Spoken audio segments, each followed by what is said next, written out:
حضرت علی اصغر کو اپنے بازو میں لے کر ہوا میں بلند کیا۔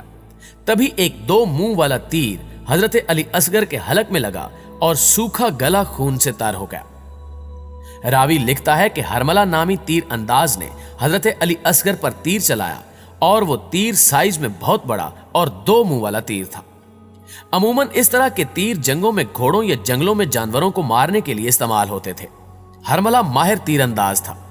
وہ کہتا تھا کہ جب شمر نے مجھے حضرت علی اصغر کے حلق پر تیر مارنے کا حکم دیا تو وہ میری زندگی کا پہلا موقع تھا جب میرا ہاتھ لڑکھڑایا اور مجھے 2 مرتبہ ایسا لگا کہ کوئی غیبی طاقت میرا ہاتھ دوسری طرف موڑ دیتی ہے، لیکن تیسری مرتبہ میں کامیاب ہو گیا اور تیر سیدھا حضرت علی اصغر کے حلق پر لگا اور ان کو ایک کان سے دوسرے کان تک ذبح کر دیا۔ حضرت امام حسین رضی اللہ تعالی عنہ جناب علی اصغر کے چھوٹے سے لاشے کو لے کر خیموں کی طرف واپس آئے اور تب آپ کے بازو اور کرتا حضرت علی اصغر کے خون سے سرخ تھے۔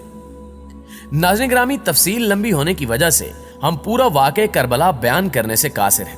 لہٰذا کوشش کریں گے کہ آئندہ آنے والے دنوں میں ہم مزید واقعہ کربلا پر روشنی ڈال سکیں۔